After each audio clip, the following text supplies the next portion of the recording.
Good evening to St. Lucians at home and abroad. Thank you for tuning in to the Prime Minister's first official press conference for the new year 2017. Good evening to Prime Minister and Minister for Finance, Economic Growth, Job Creation, External Affairs and the Public Service, the Honorable Alan Chasney. And thank you, Mr. Prime Minister, for agreeing to do this press conference so early in the new year. And of course, welcome to members of the local media, and thank you for joining us here today. Let me take this opportunity to wish all of you best wishes for the new year. Please take note that we are live on NTN and also live on the government and the Prime Minister's YouTube channel. Today, we will begin with an opening statement from the Prime Minister, following which we will take questions from the media. An added feature of today's press conference is questions from people online and on Facebook. To begin, I now turn you over to Prime Minister Honorable Alan Chasney to deliver some opening remarks. Thank you very much, Nicole. First of all, let me wish all St. Lucians a prosperous new year. I hope that you had an uneventful but joyous season. I particularly want to reach out to my constituents in Micoud South and to thank them again for their support and how grateful I am for the opportunity to be able to represent them in the government of St. Lucia. And also to let them know that I very much enjoyed the kids' party, and I'm looking forward to some great projects and programs in the constituency in 2017.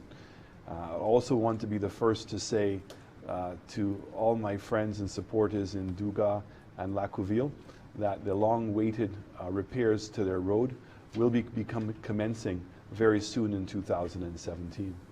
I also want to reach out to my cabinet colleagues and to thank them for their tremendous support and their hard work in the first 6 months of our government. It is very difficult taking over and with great expectations. And I have to say that I'm very, very proud in terms of how they've handled their affairs, and in particular, their attention to detail at the government level. I also want to thank all the civil servants who have lent us a hand, have been open and transparent, and have been so supportive of us, and more importantly, embracing some of the new ideas and the challenges that we are putting forward to the civil service.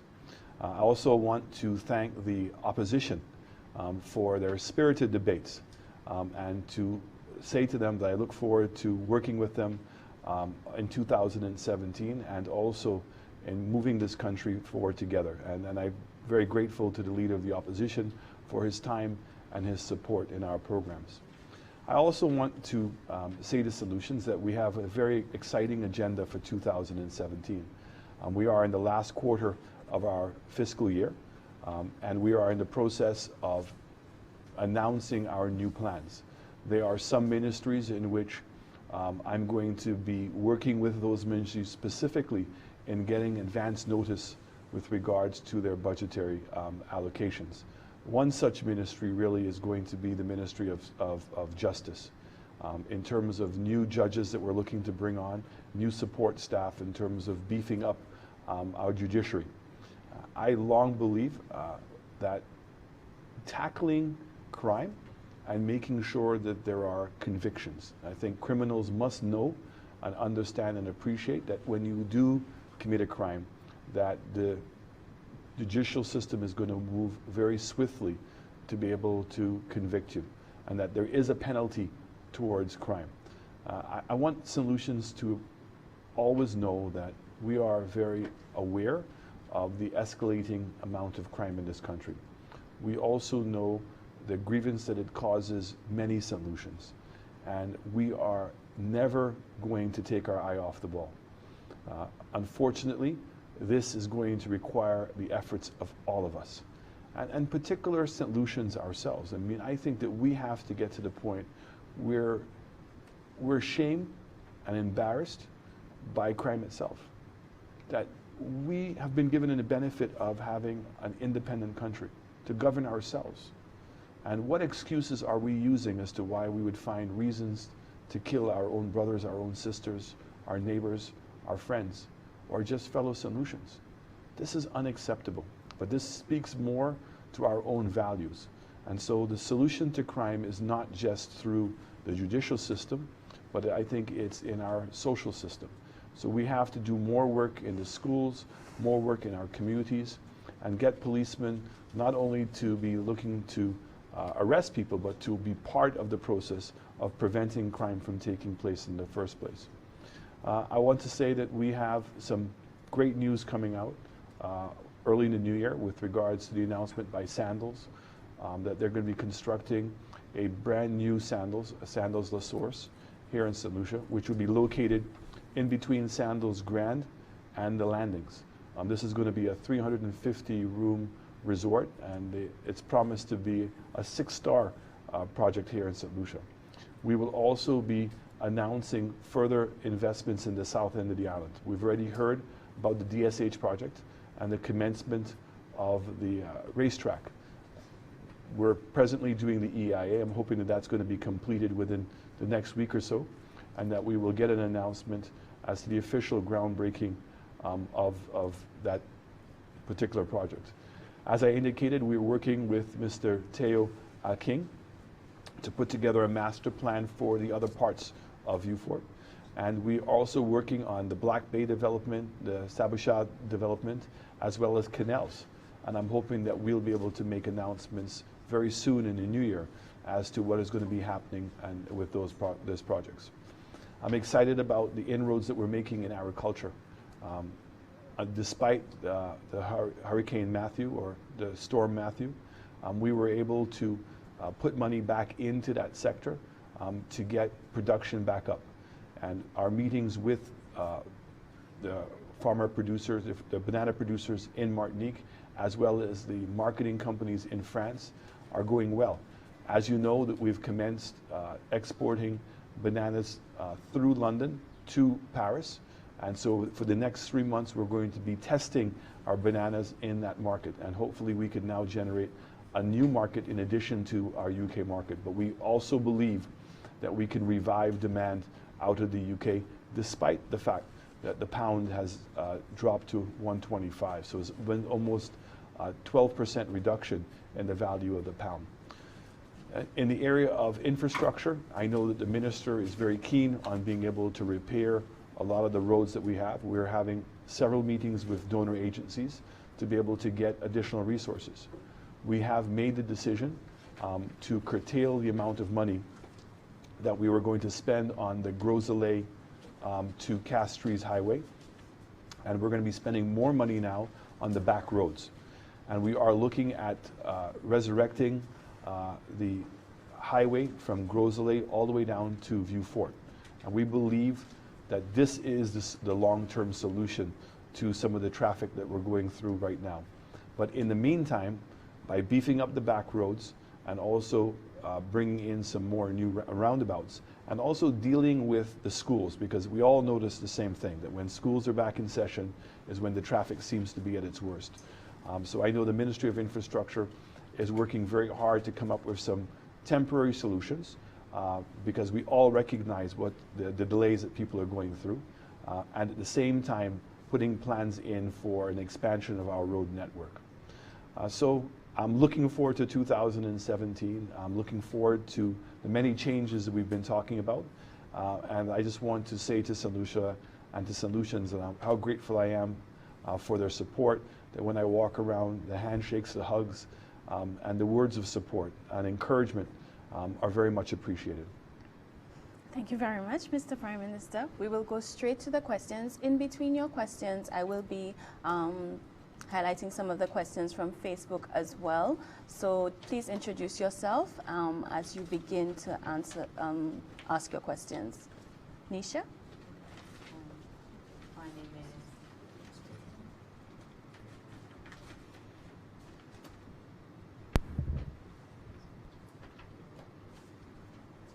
Yeah, it's on. Yeah. Okay, so I'm Nisha Charles from Choice TV. My first question is about, you obviously assumed office in 2016, and upon assuming office, you traveled extensively to other countries and indicating that you were meeting with business people and investors to seek more opportunity and expansion for St. Lucia. But we have not heard any possible tangible results resulting from those trips. Can you enlighten us? Sure. Well, I mean, DSH is a good example of one. We're also going to be announcing very soon a major call center. There was a company that was actually in existence in St. Lucia, and the company was sold, and as a consequence of that, they closed their operation here in St. Lucia. So 150 St. Lucians lost their jobs. I took the opportunity when I was visiting American Airlines in Dallas to go and meet this company in Austin, and as a result of that, their new company that they've just started up, they're going to be now looking to put a major call center here in St. Lucia. And we will be making announcements, or Invest St. Lucia will be making announcements of the fact that they're looking to do a joint venture with them to go after similar companies. So Google and Facebook and a bunch of other companies that we believe that St. Lucians have shown and exhibited a talent in being able to cater to. We have a couple of the hotel projects that we're going to be announcing later, as I indicated to you. The Sandals project had been on the table for a long time. I had 2 trips with Mr. Stewart in terms of trying to convince him that the timing was now. We facilitated the expansion of the overwater suites, which had been put on hold. And I think that served well to hear this announcement that took place in Christmas. We'll be meeting with owners of Coconut Bay. I'd been meeting with them prior to the elections, and I continue to meet with them afterwards to make that happen. The other meetings that we've had has really been in terms of the World Bank and the IMF and IFC. The IFC is going to be back down here talking about the airport project. I'm not, and I've made that public, very happy with the formula that they're proposing, and I'm hoping that we can find either a new formula through them, or that we've been in discussions with other people about now doing the airport project for us. The cruise ship terminal. So I've had several meetings with the appropriate authorities in terms of finding a sponsor to be able to put the cruise ship terminal in the south.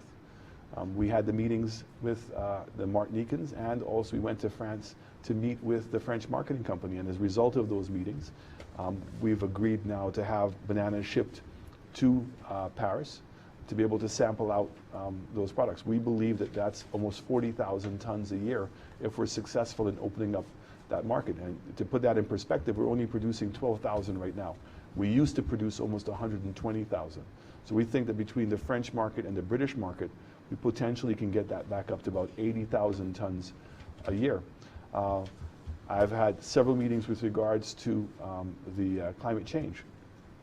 As I indicated, I think that it was a great credit to the former government, Jimmy Fletcher in particular, and the Caribbean for the work that they did during COP in Paris, and the fact that we got the world to recognize that climate change was a real issue. We have been following up with Marrakesh. In fact, Dr. Fletcher was part of our team and part of the Caribbean team, helping us and continuing those negotiations. Where I'm concerned is that they're talking about making $100 billion available by 2020. I don't think that we can wait to 2020. I think that there are too many examples of deteriorations or undermining of our infrastructure as a result of heavy rains, which is because of the global warming, and we don't have the money to fix it. And even if we were to find money and we can borrow money to fix it, it's not going to increase the capacity. So all the bridges that we've done doesn't carry any more cars than they were carrying before. It's not making our destination any more competitive. But what we do is we have the debt to be able to pay for it. And when you start going around the island and looking at the amount of roads that we already have, just to fix them, how many millions of dollars that we're going to have to spend. So this is where my travels have taken me to. And as I said, in the first quarter, you will hear further announcements of new investments that are coming to the destination. You have another question? Go ahead. The CIP program is in the news as we speak, and you just made amendments to the program. What's your rationale behind revoking the need for CIP applicants to declare their net worth? It really, the information that was coming in really was too difficult and too onerous and not convincing enough as to whether a person was worth $3 million or more. The fundamental part is that people are buying citizenship in other destinations for less. And it was an added burden that was being put on that was making us uncompetitive. People were having difficulties. What information do I send to prove that I'm worth $3 million? And then how do you determine the veracity of that information? So we found that that was not necessarily necessary. The most important part of the CIP is really the background checks. And that has remained very much in place. We're going to be as stringent as possible. So even take, for example, we've had some people that have been declined. And those people are entitled to appeal. And under the current legislation, the person they appeal to is to the minister. And I have felt that that was wrong. And that's what I've done, is I've actually put together a panel of 3 people, independent people, to be able to make that assessment. And furthermore, we go through the regional security force also to determine even further veracity. So we're taking the due diligence and the background checks extremely seriously. And when I say to us St. Lucians that your security is of high importance, and I also recognize that we're the border for England, we're the border for France and Canada and the United States, and we have to take that responsibility very, very seriously. So that is the most important part in the aspect of the Citizenship by Investment program. Okay, I'll just take a Facebook question before we switch to Stan, who has some questions. Joanne Michelle Edwards, she wants to know, can St. Lucia become a manufacturing nation? Let's build factories and skills instead of hotels and servers. That was one of our Facebook questions. Over to you. Yeah, it's a common situation in terms of the need to diversify. I think that we do have some opportunities in manufacturing, but realistically, that when you look at it, the cost of electricity in St. Lucia is substantially higher. So, for instance, the cost here is around 36 cents US a kilowatt hour. In Trinidad, it's less than 8 cents. Okay, you go to the United States of America, or you go to Mexico, or you go to China, and the cost of electricity is substantially less. And while St. Lucians complain, and rightfully so, that we don't get paid enough, relatively speaking, our salaries are substantially higher than places like Mexico and Sri Lanka and the more successful manufacturing destinations in the world. The cost of transportation, so the cost of bringing the materials to St. Lucia, because most of the stuff that we manufacture, we have to bring all the materials in, and all we're doing is really the assembly. So unless we're able to find things that we can manufacture from St. Lucia that are unique to St. Lucia, will make us much more competitive. Now, we do have some manufacturing success stories in St. Lucia. We will continue to support those, but I believe that the area of call centers and IT centers and what we call back of the office operations, the ability to have accountants or lawyers doing work that could be done cheaper here than it could be in the United States or even in Canada, that's the opportunity. And we've seen that industry grow by leaps and bounds in Jamaica. And we're seeing some of those companies looking to open up twin plants here in St. Lucia. And as I indicated, very excited about this new partnership that we're going to be developing with a company called Ojo Labs. They are launching a huge artificial intelligence with call centers. So I'm very excited about what that's going to. I think that when people see the actual facility that's going to be erected, it's going to be a world-class facility. And I think that that's an area where we can be much more competitive. That would be in the south as well? It's going to be in the south as well. Okay. Take a question from Stan. Stan Bishop, the Voice newspaper. Good evening, PM. I have 2 questions so far. And the first is, earlier today, the leader of the opposition said at a press conference that a letter to a developer named Ainsworth and signed by the former Prime Minister, Dr. Anthony, when he was PM, had nothing to do with the government. Would you care to comment on that? Wow. So you're saying to me that the former Prime Minister who signed the letter means that he didn't do it as a government official? I don't understand how a person can make a statement like that. How can a Prime Minister sign a letter and then another person say that it has nothing to do with government? So you say the letter does exist with the former Prime Minister's signature? It does. It does. And it's a very interesting letter.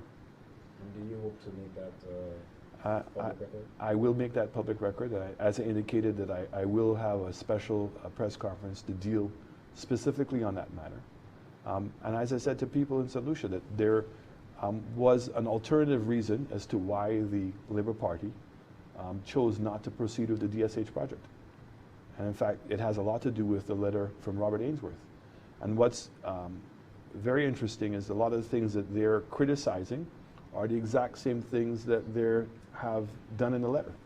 So when they talk about that the DSH project is too big for one person to give 700 acres, they're proposing to give 1,000 acres in the Vieux-Fort area alone.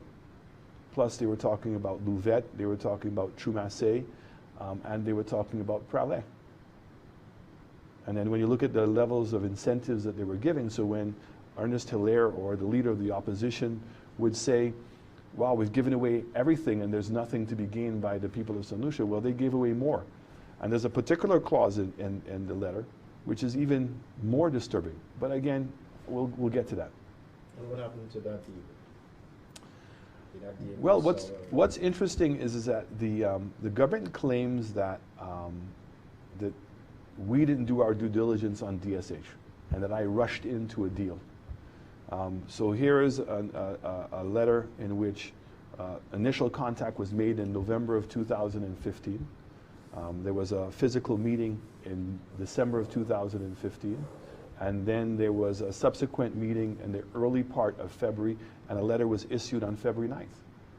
And when you go online and you type in the word Teo Alking or China Horse Club, you know what? There's reams of articles and stories about what Mr. Alking and China Horse Club have done. Endless. I mean, from what he did in Malaysia to what he did in Dubai to what the China Horse Club now has become the 9th largest syndicate of purchasing of or investing in horses. His pictures all over the place. But when you now go and put Robert Ainsworth and Lifestyles Incorporated, you find out nothing. And when you do further investigation, you find out that this was a company that was incorporated. One was incorporated in November of 2015, and the other company was incorporated in January of 2016. And other than that, there's nothing. So, you know, I think that the leader of the opposition, Musa, Alva, and Ernest Hilaire have a lot to answer to. So, I mean, if you're going to come out and criticize the DSH project, which you're more than welcome to, and I encourage you to say all the things that you have to say, but then here's evidence that you were going to do something completely different, that it was 4,500 acres of land. So, I mean, it's sad that the opposition would want to play politics to this level. And, you know, I think that I was in opposition. I tried very much to not complain about everything. If the government did something well, we said they did it well. But we tried to specifically be very specific about what we had problems with. Which country in this region doesn't give incentives? So even the idea on the DSH project that we were selling land for $1 an acre for a year, when the agreement, which they have, says that that's only on lands that are going to be for public use. So we're just leasing the land for $1 a thing. Any land that's going to go into the commercial activity of the project was being sold for between 60,000 US and 90,000 US dollars an acre. So, but that's the job of the opposition, to try to spin things, and I get that.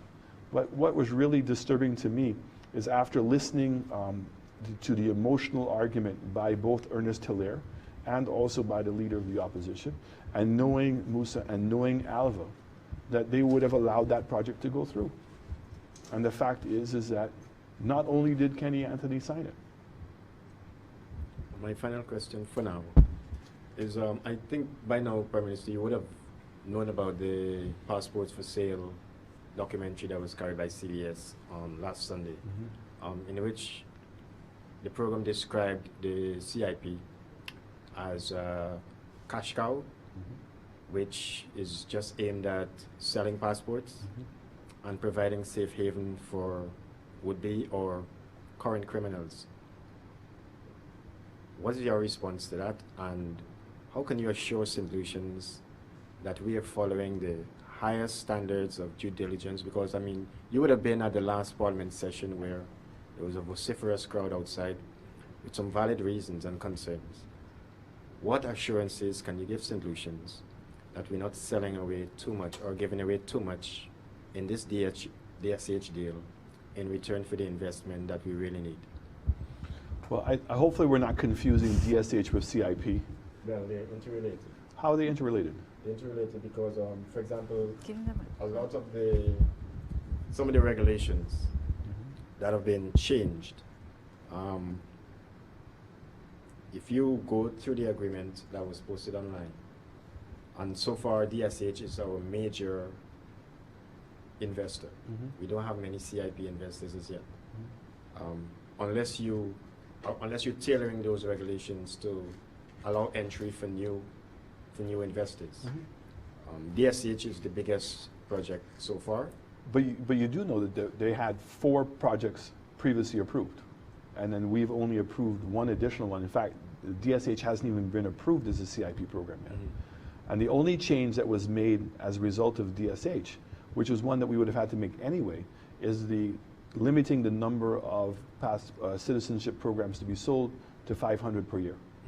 And I think that you just do the math. If you're going to have 6, 7, 8, 9 projects that are going to be selling under the CIP program, how do you limit to 500? I mean, it's just not going to generate enough. And what was the magical number about 500? To me, is as quickly as people can raise money, is the quicker now the projects are going to get off the ground. So I didn't understand why the 500 limitation in the first place. So that was the only fundamental change that was made because of DSH. The changes that have been made that were announced very recently have been made in order to become competitive. So the government had in that you had to prove that you had $3 million worth of net worth. Nobody else has that. We were selling at 200,000. Dominica was selling at 100,000. And I hear this idea that, well, we're be selling ourselves cheap and we're selling ourselves and undermining our market value. But the fact is that when people are buying a citizenship program, they're buying it because it has a value. And it's unfortunately, and we don't want to like to hear that, but the value isn't necessarily the country. The value is what the access that the citizenship gives you. So how many visa-free places you can go to, and where I can go, and the ease of doing business, and some place that's innocuous. So for instance, there is a growing market right now of Americans who are interested in having a secondary passport because of terrorism. So when they're traveling abroad and they're in a hotel, they'd rather have another passport because they feel they're going to be not a target. And there's a lot of legitimate reasons why people want to have a secondary passport. The other thing that is interesting, and some people get it, is that St. Lucia was already in the citizenship business. Not directly, but the fact is a person can buy a passport from Dominica or from Antigua or from St. Kitts or from Grenada and had full rights in St. Lucia. And that's why I continue to say that my preference would be that this ought to be an OECS program based out of the OECS Secretariat. And I can say to all the other prime ministers that St. Lucia is willing to sign up to that. But is it justifiable to reduce the 200 threshold by half? Yes, because you're not selling at 200. So in fact, even the other countries are offering either discounts and incentives off of the 200,000, or for instance, one of the countries made themselves cheaper in selling to families. And when you look at the numbers of programs that are being sold on an annual basis, Dominica by far is the biggest seller. So Dominica is around 1,500 a year. The closest island to them is around 400.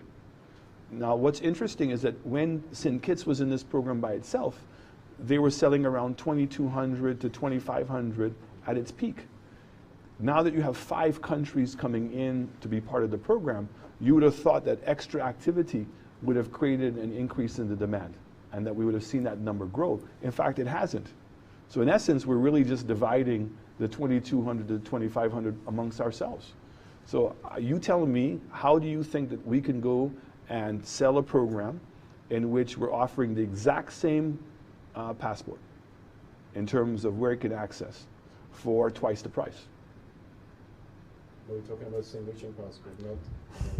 No, but I mean, a Dominica passport is 100,000.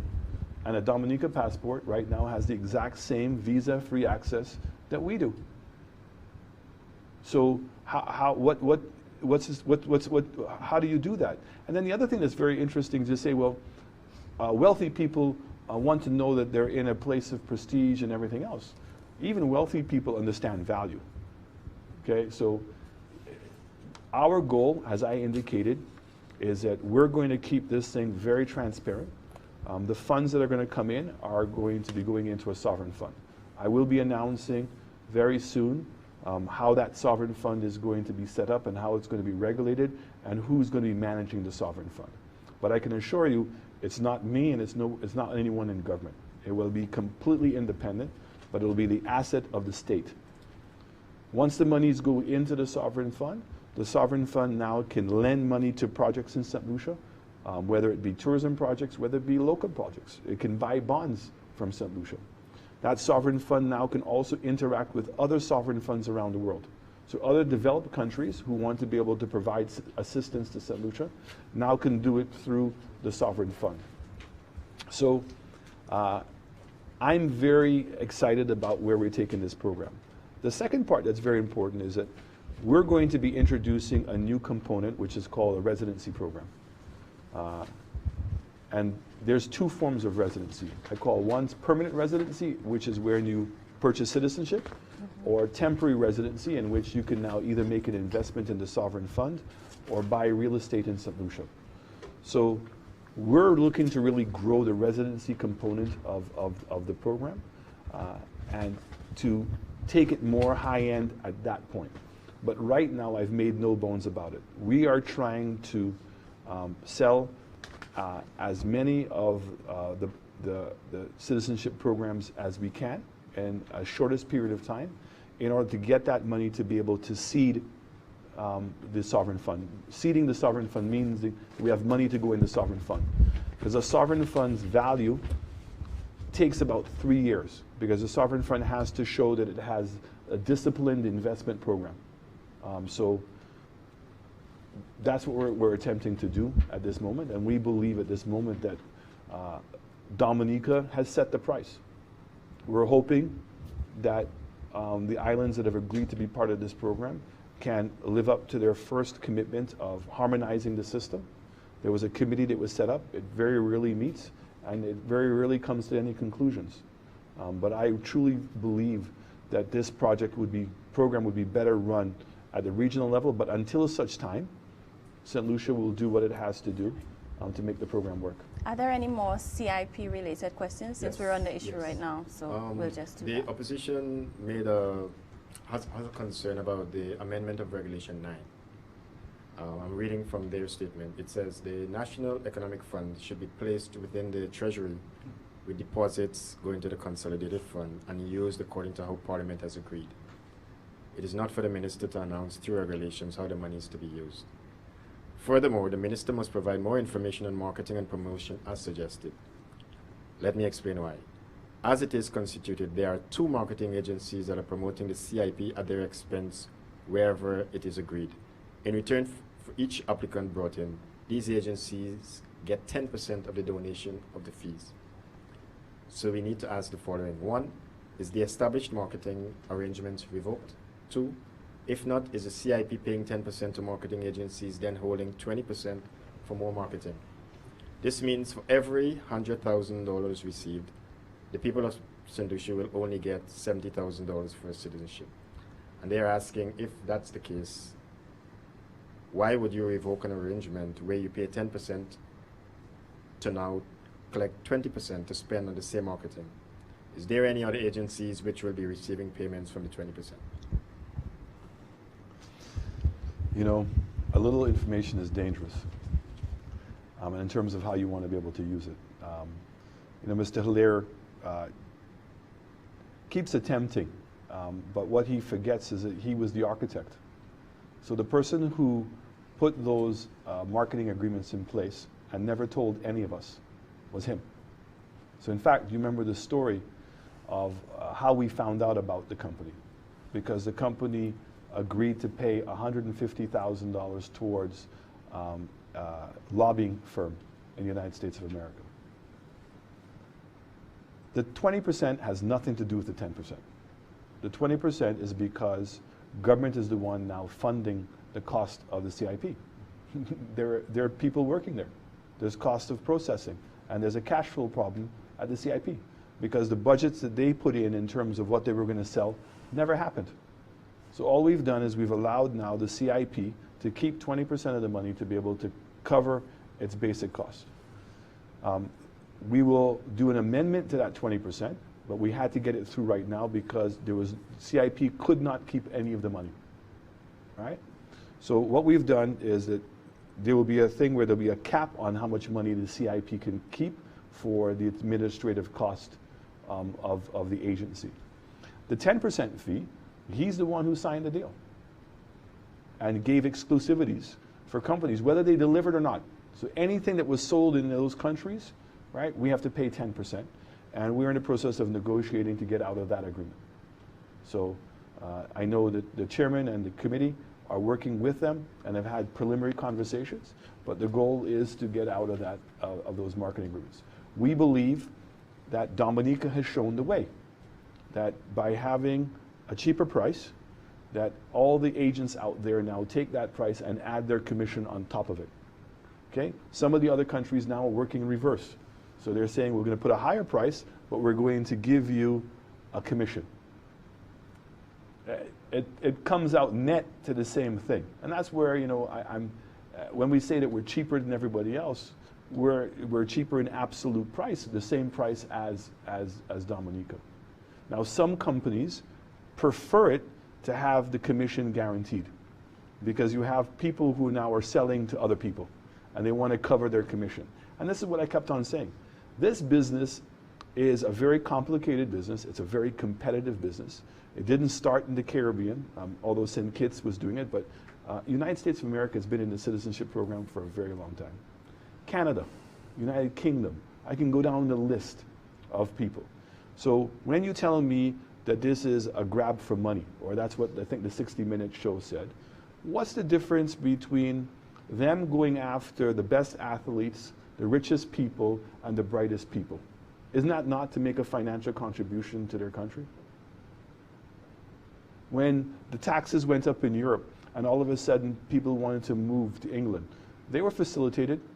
What did they have to do? Buy $1 million pound development or deposit money into their accounts. So the critical thing here is the scrutiny of the people and that we're not allowing despots to come into their country. And so far, that's not happened. Where the programs have gotten into problems in the past, and we highlighted that when we were in opposition, was diplomatic passports. Okay? You do not have to have a CIP program in order to give a diplomatic passport. In fact, Ernest Hilaire knows that better than anybody else because Jufali was given his diplomatic passport long before the CIP program started. And that was the point I was making, is that the controversy behind CIP has always been the issuance of diplomatic passports. So one, giving somebody citizenship, and then quickly following on the heel of that, giving them diplomatic status. Okay? And there was a country to the north of us, and well, two countries to the north of us, that found themselves in that problem. And 60 Minutes highlighted some of those examples. So I can say to you, the United Workers' Party and this government is not in the business of selling diplomacy. And that's a value issue.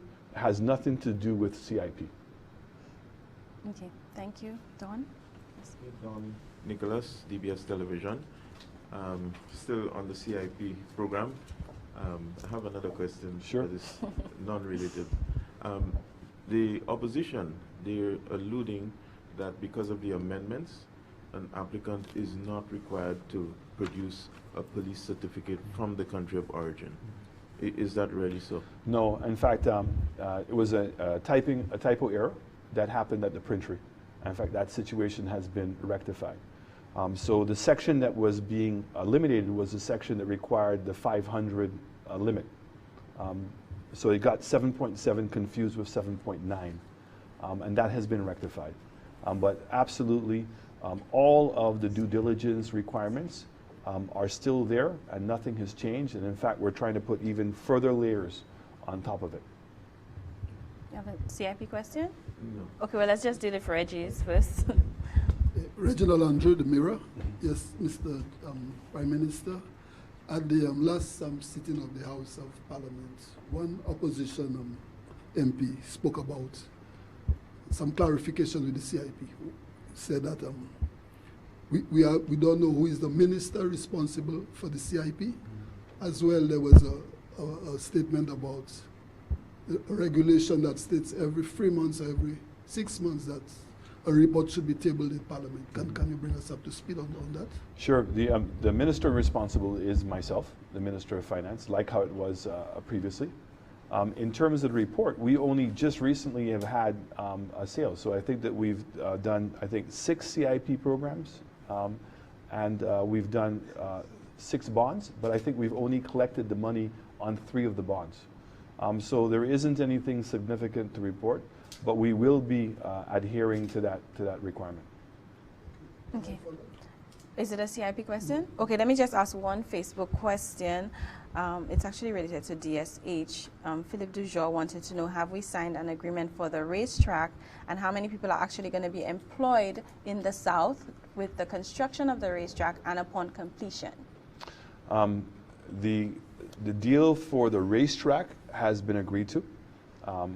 The developer, as I said, submitted all his EIA, so I'm hoping that by next week that the DCA will have the approval, and that we can commence the project, the construction of that project. I don't know how many people he's going to employ in the construction period, but I will make that announcement very, very, very soon. In terms of the operations, they're hoping to have 400 horses permanently at the stables, and you can assume at least 2 people per horse. So that's 800 people right there. And then you're talking about the broadcasting that has to continue, and the general operations. And then quickly going into that will be then the marketing of the real estate lot. So you're going to have at least over 1,000 people employed in the DSH project in its initial phase. Okay, all right. Reggie? Yeah, in the national development plans, we know that national security is a priority. And lately we've seen that the CCC has employed the city police.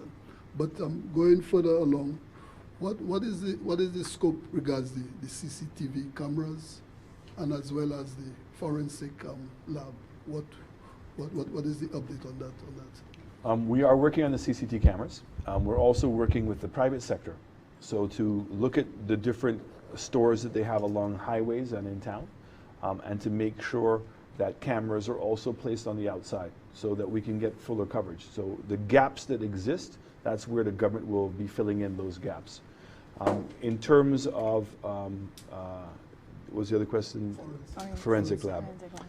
We have been in discussions and continuing discussions with a private sector company looking to privatize the lab. It's a company that's from the region and actually runs its own labs as well. We feel that might be the best way to be able to move forward. One, that they're already selling services to the other islands. So there isn't enough business in St. Lucia itself to keep a forensic lab going. So it is a financial cost. It's a huge financial cost. And we think that it's going to augur better for us to have an independent agency running the lab. There is a submission by some other people to run the lab for the government. So those are the 2 proposals that we're looking at, and we'll certainly make that decision very, very soon. Just finally, with regards to the court building, the courthouse, how soon we looking to see it back in operation? Is it? My understanding is that they're cleaning out the ducts. The inspection came down, and they found out that there was still debris or dust particles in the ducts. So that's now being redone. I'm hoping that that's going to be completed within the next 3 weeks, and that the courthouse will be open within another month or month and a half. Okay, we'll go down the line again.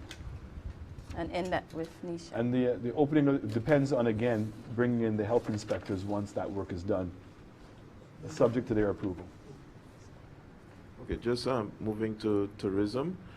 Given the importance of the tourism industry to the local economy, what is the government doing in order to beef up security at various tourist sites around the island in view of what happened in Soufrière?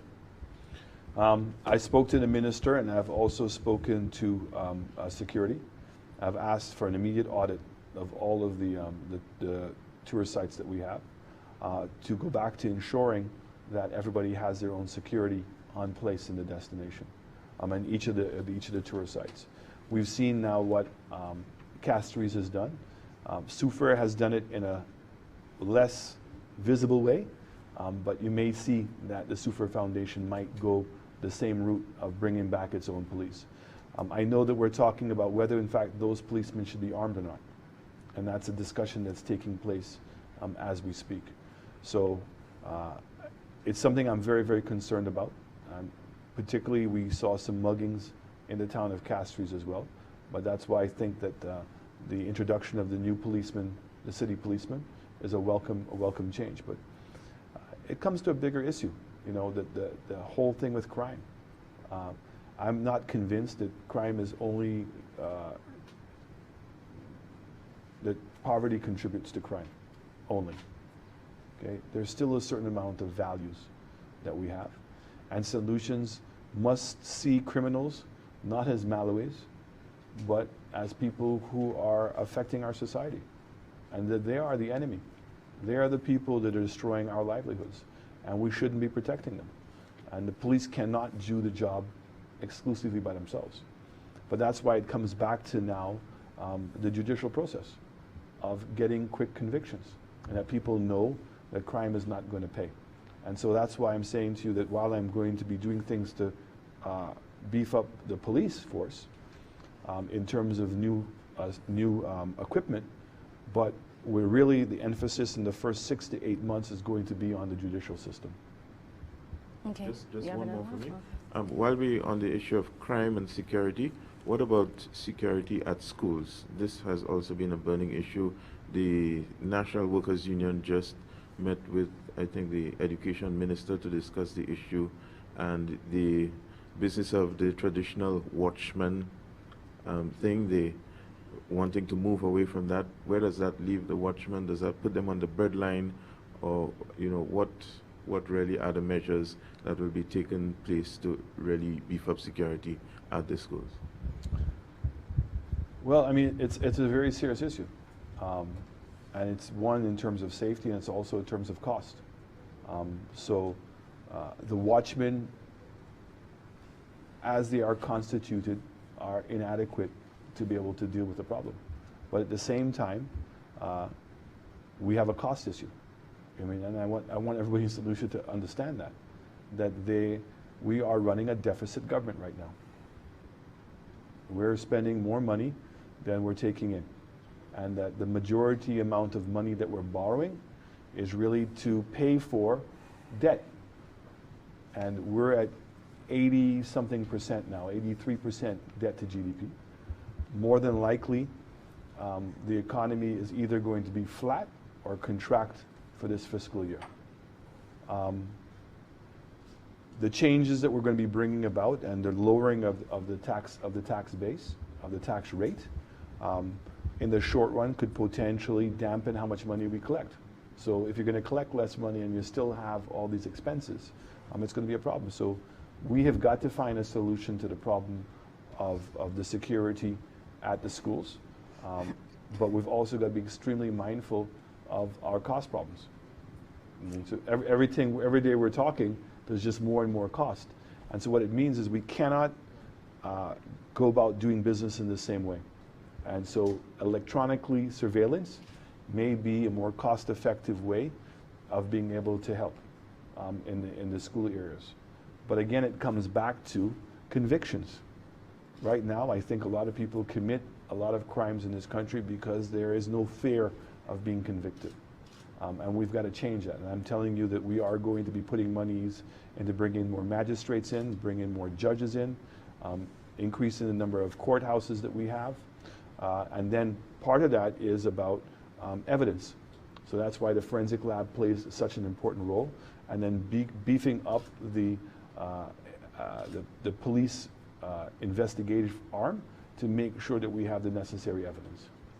Before we take a few final questions from Stan and Nisha, I just want to sneak in Facebook questions.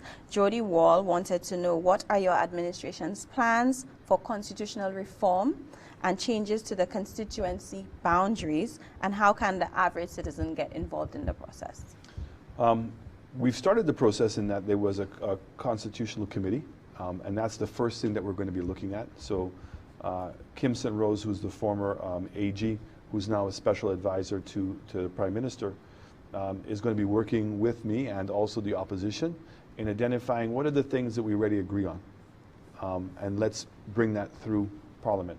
And then to create up a forum where there can be dialogue between ourselves and the opposition, and trying to find some common ground. And I think that we still have to go back and have more town hall meetings and get more ideas from the public, because I don't think by any means that the Constitutional Review report, while it may have taken 12 years, is a complete package of everything that we need. In terms of the boundary commission, the boundary report, that is still marred in the courthouse. I'm hoping that a pronouncement on that will be made very, very soon. But in the meanwhile, I met with Joe Clark, who is the former Prime Minister of Canada, and he's part of a group of former leaders that help new leaders. And so they reached out to me when I was in New York and offered to assist me in any area. And so I've identified the Boundaries Commission. In fact, they're going to be down here in February on their first mission. I've already advised the leader of the opposition, who's agreed to meet with them. And hopefully we can find resolution among ourselves, because we've not had a major boundary change since 1997.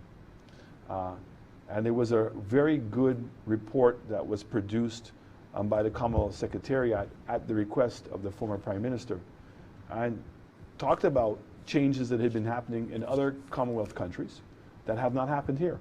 So one, for instance, is that we have the Speaker of the House as the chairperson. Many people see the Speaker of the House as partisan. We say that the commissioners are independent and autonomous, but we appoint political hacks, both sides. So I'm not complaining about one or the other. Both sides have traditionally appointed political hacks, whereas most countries in the world have gone to judges and have gone to people who are not political hacks, okay? That the census is done every 10 years, and after the census is when a review of the boundaries are done. So the attempt here is to make sure that no political party is using an advantage to cut the boundaries in their way, so gerrymandering. And unfortunately, that's what we continually do. So I'm hoping that we can get the cooperation of the opposition. I look forward to the participation by Mr. Clark and some of the other former leaders in terms of remedying the situation. And I mean, I asked the public to write their own members, because it's unfair. I mean, you have 25,000 people who are getting to vote for one person in Gros Islet, and you have 4,500 people voting for one person in Dennery South, or 5,500 people voting for one person in Labrie. So it's unfair. And that's not in keeping with what the Constitution wanted, and it's not perceived as being democratic. And so we've got to be able to remedy this situation. I just want to squeeze in one more thing. Dennis Lovins, I know you spoke about roads in your opening statement. However, he's from Auger, and he says the roads in the community are really bad, especially the road going towards Vieux-Fort and the main road going towards Labrie. They're in a deplorable state. I want to know, when will these roads mentioned be fixed? He also says that there is a serious water problem in the community of Auger. So he wants to know, when will the government make an investment in the equipment for water storage? We're working very hard on water. As I indicated, you know, we've got this loan that we're looking to take from CDB to do the dredging of the dam. That's not going to help the people in Auger. We're looking at investing a significant amount of money in a dam, eventually in the south, but putting some new water intake facilities in the south. So those are underway. But at the same time, I have to be honest with everyone, we're also looking at the possibility of desalination plants, or desal plants. If we see the uptake in development in the south that we're seeing, I don't think that we have the comfort of waiting 8-10 years to be able to build a dam. And the need is absolutely now. We also know that from the agricultural sector, that the wet season and the dry season is because of water. And so people can't grow crops year-round simply because they don't have access to water. Desal plant, we believe, can help resolve that problem much quicker. We're seeing desal plants in Barbados, we've seen them in Antigua, we've seen them in Turks and Caicos, in Bermuda, Australia, even Israel. So that's a discussion that we're having. In fact, we're going to be following up with CDB. I'm going to be sending a team here to look at that as one of the alternatives. As soon as that is completed, we'll make the decision as to how we're going to resolve the problem in the south. And I beg his indulgence and his time. And with regards to the roads, I mean, it's a huge problem. I mean, we've found the roads in a deplorable state throughout the country. And I think because of the storms and the fact that we've only been spending a minimum amount of money on the maintenance of the roads for consecutive years, has really caught up to us. And we need a lot of money to be able to fix up the roads. And when I mean a lot of money, I'm talking about hundreds of millions of dollars. And this is why you will see me agitating and advocating and lobbying to get access to green funds now. And so we've put two ideas forward at the international level. One is that the developed countries of the world have agreed collectively that they're going to allocate 0.7% of their GDP towards aid. And even when they've done that, the Caribbean and small states generally around the world have not been the beneficiary of those funds because the cost of spending those monies in our islands are so expensive, meaning the mobilization cost. And that's why you see the French and the British and the Americans putting money through CDB rather than doing it on a bilateral basis. Bilateral meaning from directly with one state. So we're asking that if, in fact, that they be allowed to give in a credit of 2 to 1. So for every dollar that they spend in a small developing state for a climate change project, infrastructure, that they get a credit for $2 in spending for 1. The second thing that we've asked is that everybody in St. Lucia ought to know that we've graduated to what's called a middle income country. And as a result of that, we don't get access to concessional funds anymore. So we're asking that in the case again of infrastructural projects, roads, dams, those kinds of things, that we be classified as a developing country to now re-access concessional funds, free funds. We're not in the position right now, as I'm saying, to borrow money to pay for these infrastructural projects. And if we have to do that, it means that the debt to GDP is going to just climb. Okay. Stan? I guess this will be my final question. Yeah. Just have about 3. PM, last time you spoke to the press in this same location, you addressed the issue of healthcare. And you said this year was going to be a sort of a monumental year for healthcare. Can you give us a status update on that? That's one. What is the update on impacts? What steps has the government made to reassure citizens and external neighbors that we're doing everything we can to ameliorate the problem? And my final question is the startups.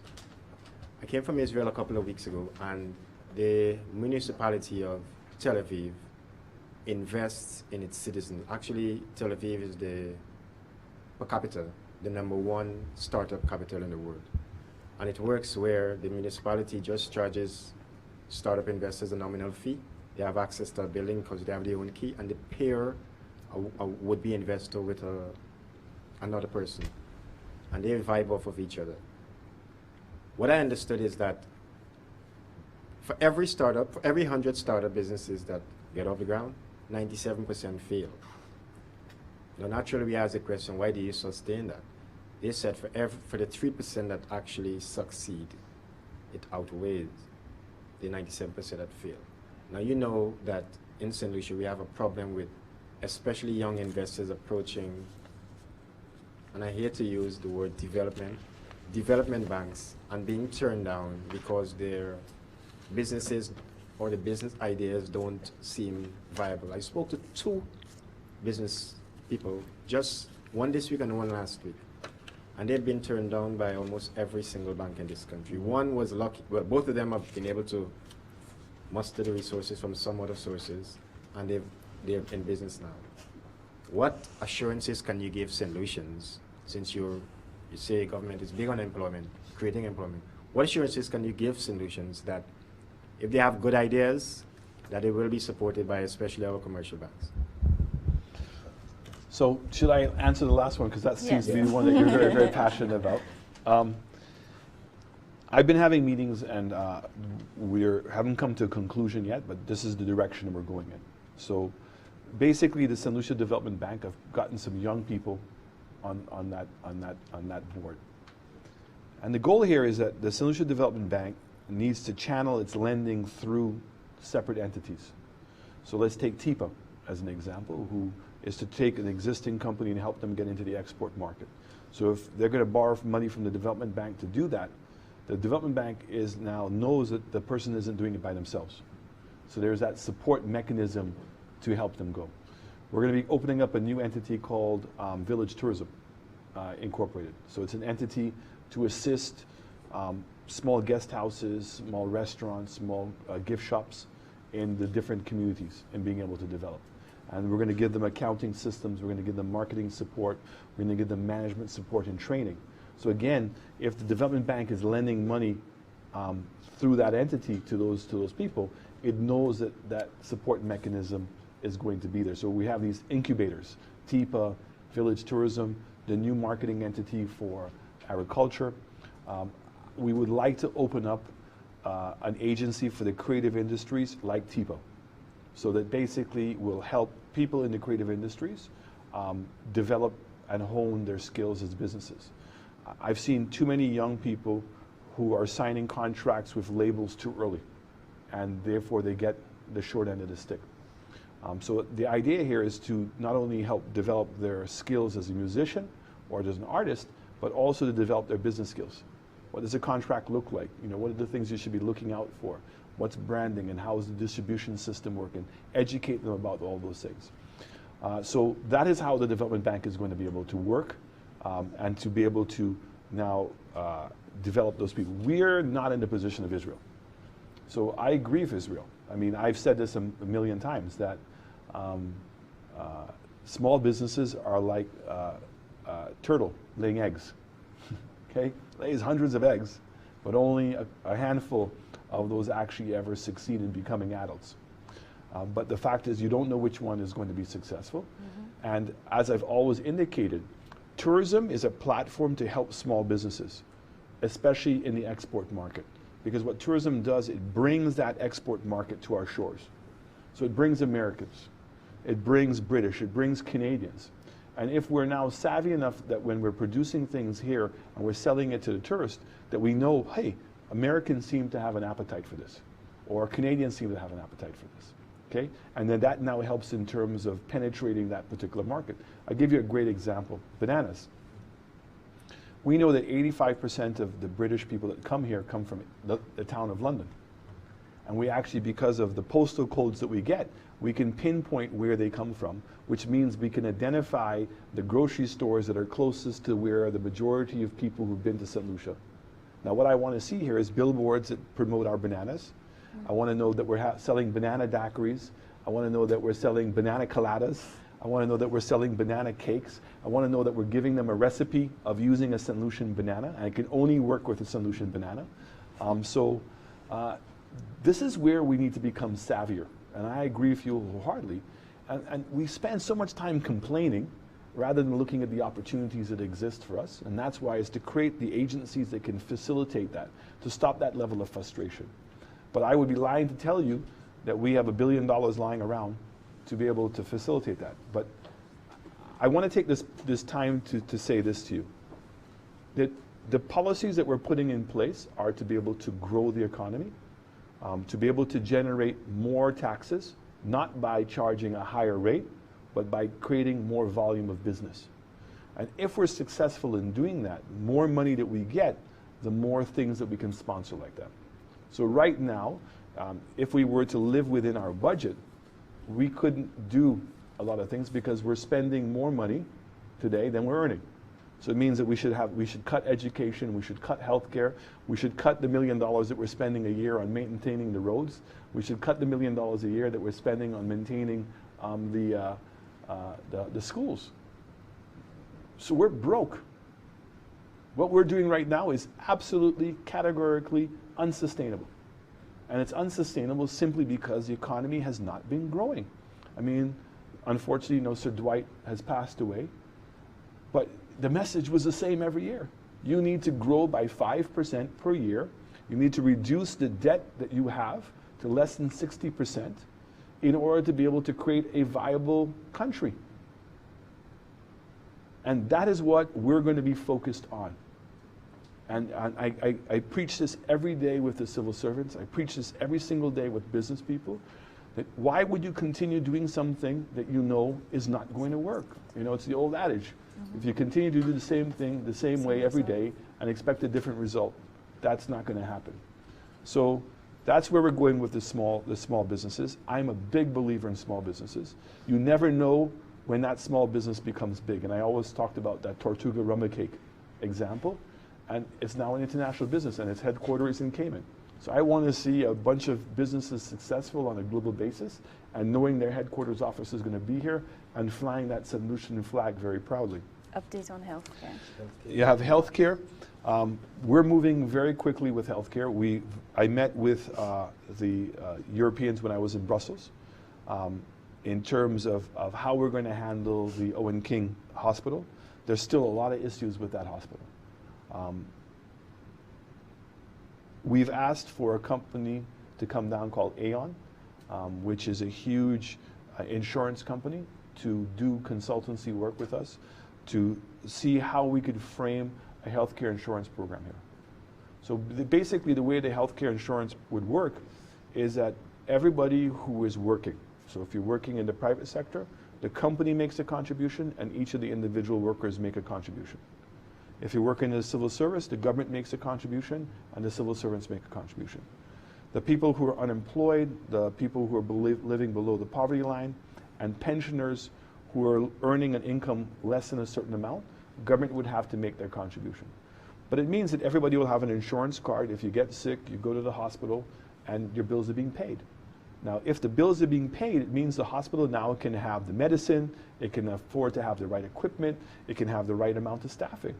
Right now, we're trying to operate a hospital on a budget. Okay? It doesn't work.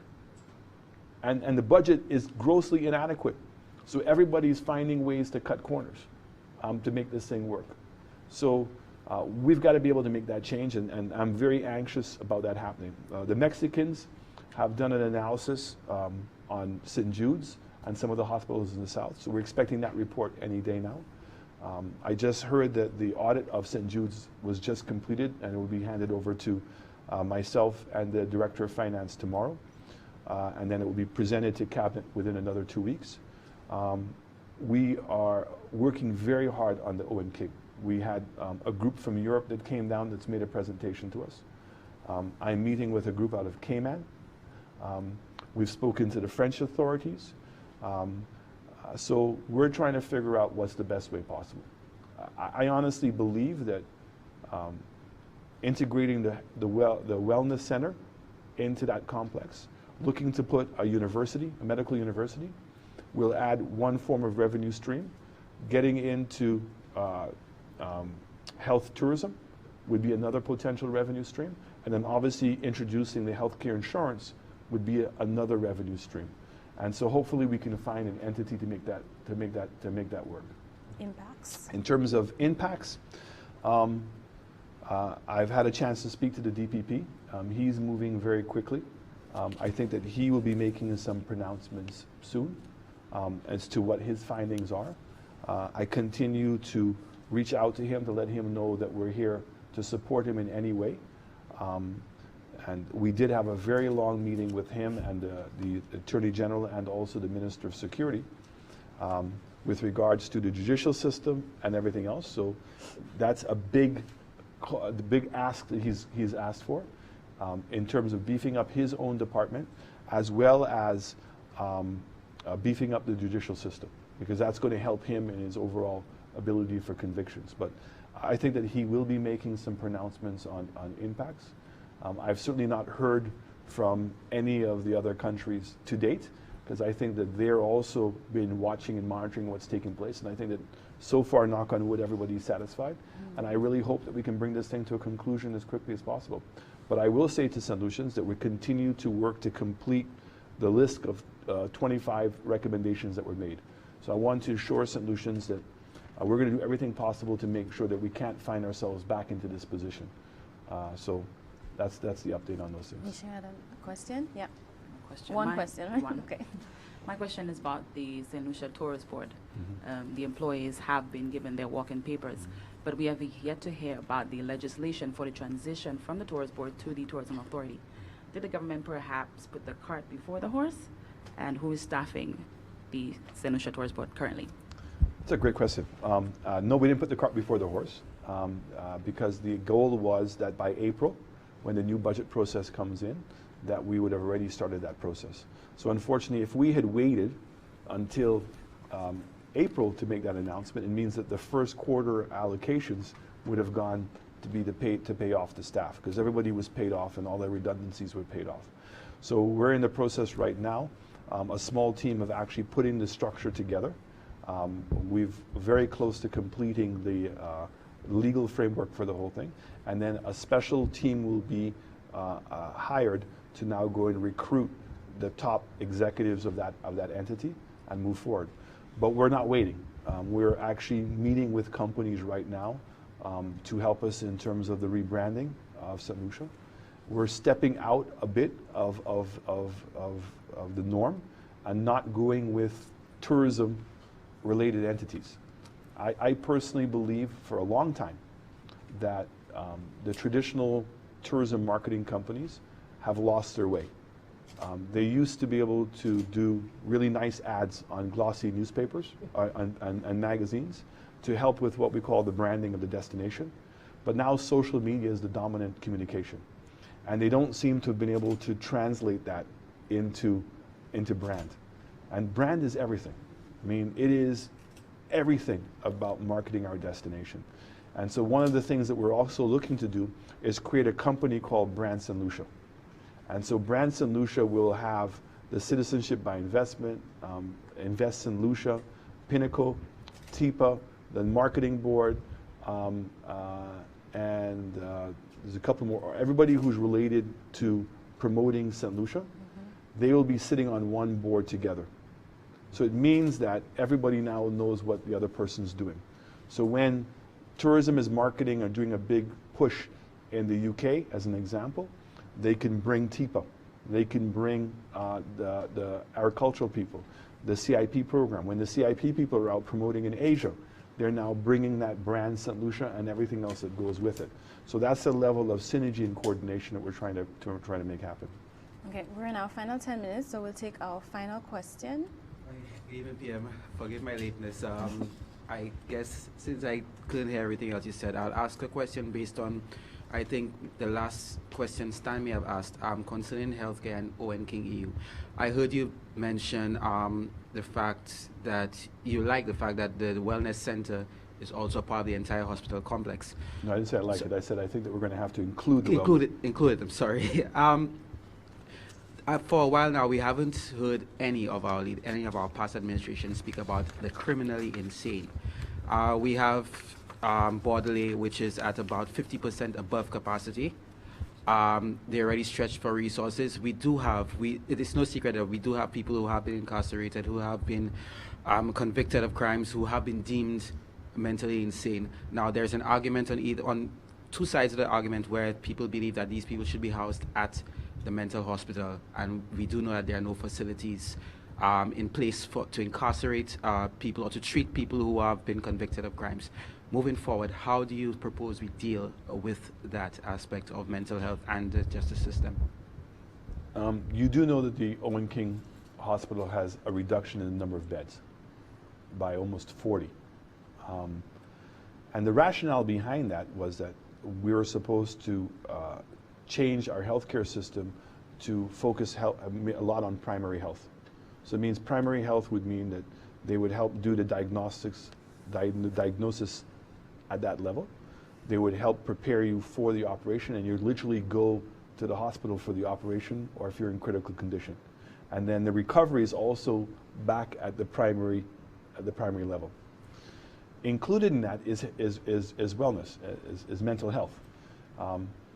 I ask you the question, do you think that it makes sense to take people from the rural area and put them in this big concrete monster that is so alien to what they have, and that family members who want to go and visit them from around the island have to get transportation?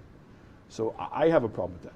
And so we're looking at actually decentralizing both care for the elderly. So imagine Black Bay. If I live in Castries, to get a bus to go to Black Bay. And you finally make it to View Fort, and you connect to Black Bay. Now when you leave Black Bay, where do you go? Which direction? Right? These are things that don't seem like we've all thought out.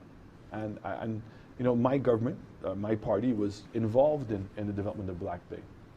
But I think that we should be decentralizing care for the elderly, because as I said, 50% of the medicine is love.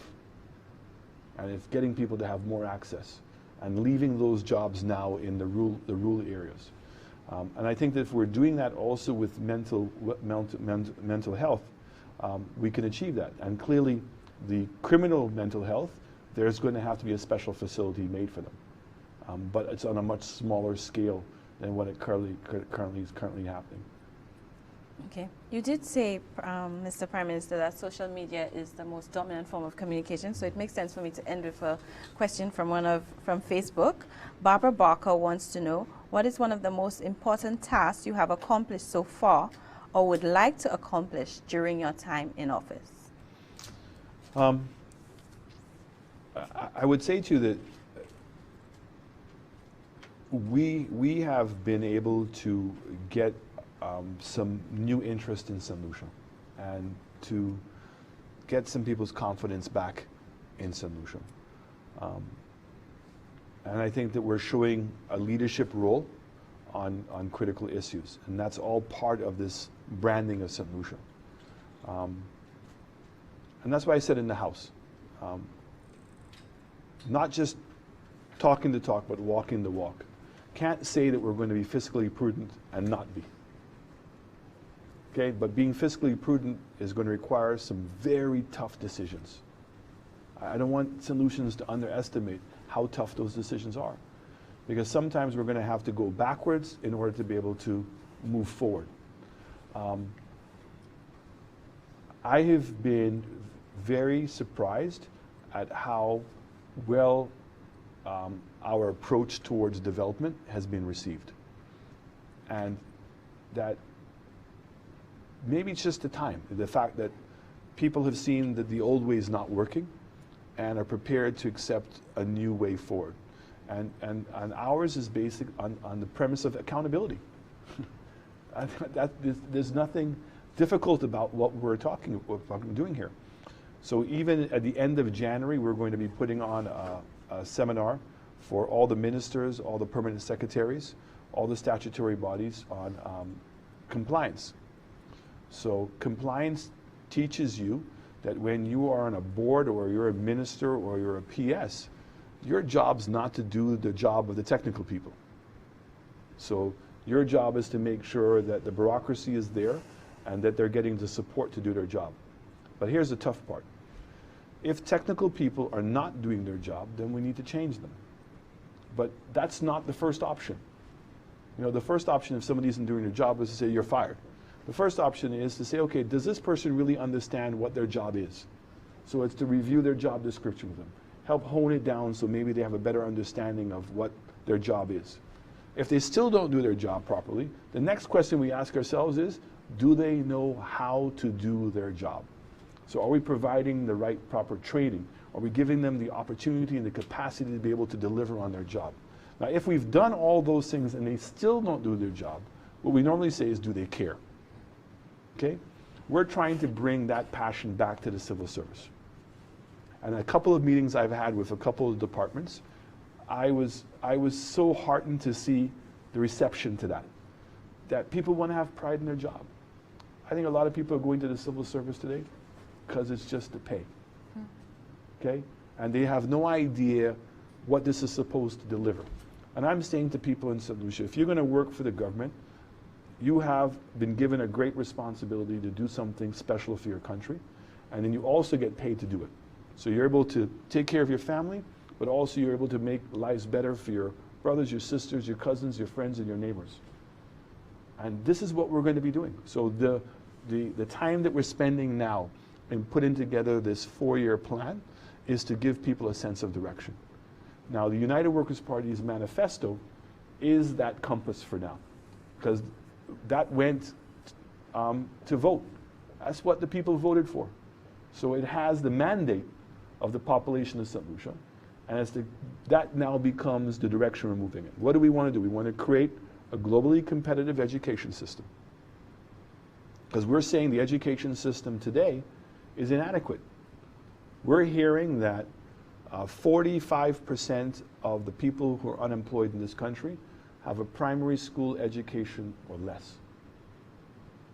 And 90% of the people who are unemployed in this country have a secondary school education or less. Okay? Question is, what are we teaching them? Why is it that they can't get employed? Why is it that, and I'm not picking on Royalton, okay, why would we have a hotel coming here and that so many jobs that we had to justify allowing foreigners to come in to do those jobs? That's an indictment against us as a country, that we've not prepared our people for that. So when we talk about a globally competitive education, that's exactly what we're talking about. We're seeing affordable quality healthcare. Okay, what we have today as a healthcare system, I don't have to pretend to anybody, is grossly inadequate, it's irresponsible, and the sad part is a lot of people are trying really hard. You go and see the nurses, you meet the doctors, you meet the people who are maintaining those facilities, and they're doing the best that they can. You know, when I went up for the fire at Victoria the other day, and it was by where the dialysis machines were, you know, and to see how everybody was shipped out of that room and the conditions of the room, that's not acceptable. And we have to do a better job at making those things happen. So the short answer here is that we have achieved a lot of things. We've been carrying the message. We've been creating apostles to come and join the train for change. And I'm very grateful that Sandals has agreed to make the announcement that he did. That's a huge investment. Okay? And I want St. Lucians to also appreciate the fact that Antigua was in line, Barbados was in line, Tobago was in line, and so was Jamaica. And we were able to convince Mr. Stewart to come back here, even though he had 3 properties. And I want some of the critics to stop for a moment, who say, oh, Sandals is going to put in a 4th property, as if that's bad for us. But what does that say about him, that he's willing to invest so much of his empire here in St. Lucia? Have we not looked at it from that perspective? Because he can't take that hotel away from him. Once he builds it, it's in St. Lucia forever. I'm very grateful for Mr. Teo L. King. I mean, I had not met the man before, and I've been so impressed, and the constant calls and the letters updating us on the meetings that he's having around the world in convincing people to want to come and invest in St. Lucia. I'm very excited about the CIP program. I think that we're heading in the right direction. I'm particularly excited about the Sovereign Fund, and I'm even more excited about the residency program, which we will give more details to, because I think that those are the things that are going to help stimulate. One of the trips I made was to Canada, was to meet a gentleman who was already going to do an investment here. So I can't take claims that I found him or anything else, but I didn't think that the investment was moving as fast as a pace that it ought to. And I met with Ben, and so Hopefully Ben will be announcing very early in the new year the old raffle site that he's going to be doing a gorgeous 18-hole golf course, which will include 250 lots and also an 85-room facility. But the exciting part is that after meeting with him and following up with him in terms of his investment, that he's now bringing people down because he's so impressed with St. Lucia. So it is that response to what we have, and that I still believe more than ever that St. Lucia is a gem of an island. And I think that we have more to win than to lose. And I'm more confident, and I'm so proud of the solutions. I was down in Soufriere, and I was leaving Sugar Beach, and they had a guy who was doing fresh juice, you know, and fabulous fresh juices, you know, and I sat with him for a little while, and I said to him, the only thing that was missing, he didn't have a sign, okay, to say to the people, hey, you know, Rasta juice, okay, and order it before you go swimming. And he was so receptive to the idea. And this is what it is. The talent is there. We're just not doing enough to blow our own trumpet. And I can tell you, this government will do everything to blow the trumpet of St. Lucians, to hold the flag high. And I say that even about my opposition.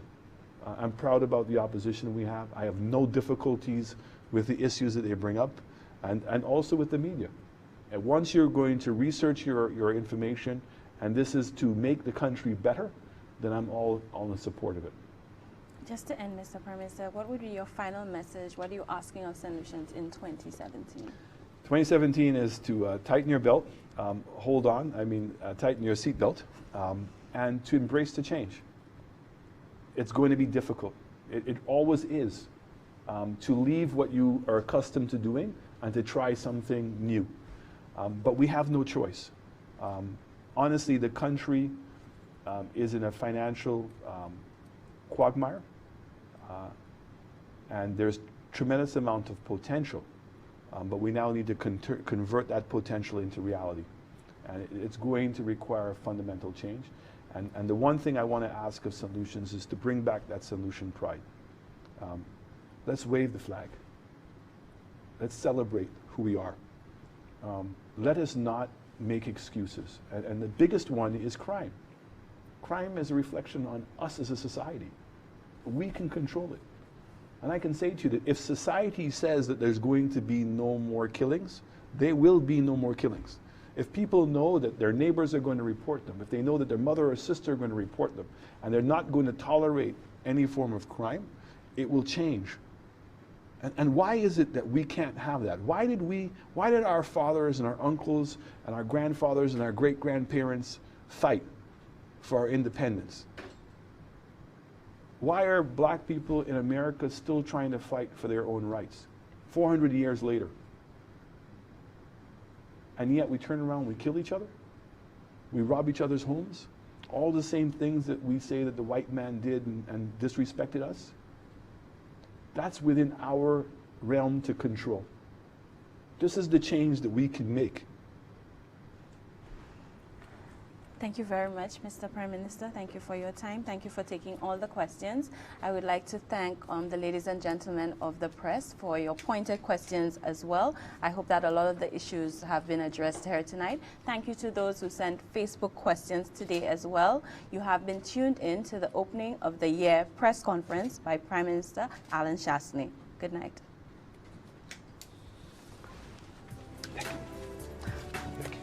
Thank you. Thank you.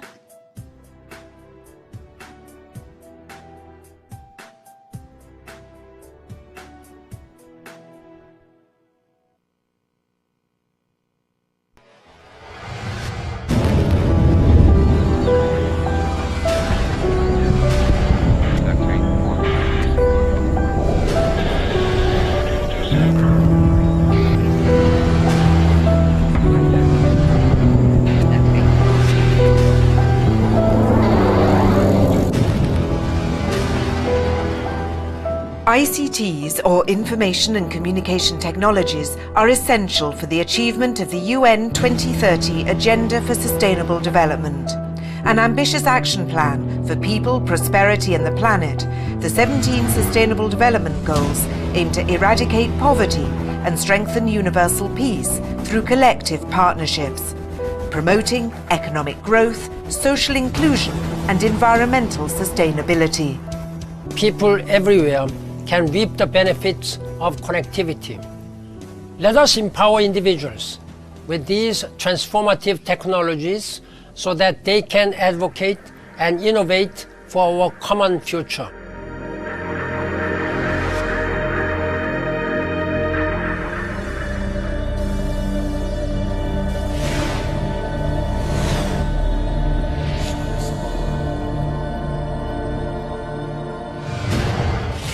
Digital financial services lift people out of poverty. Not everyone has a bank account, but many have mobile phones. As mobile digital technologies spread to even the poorest and most remote regions of the world, we have an opportunity to reach this underserved population and bring it into the global economy with expanded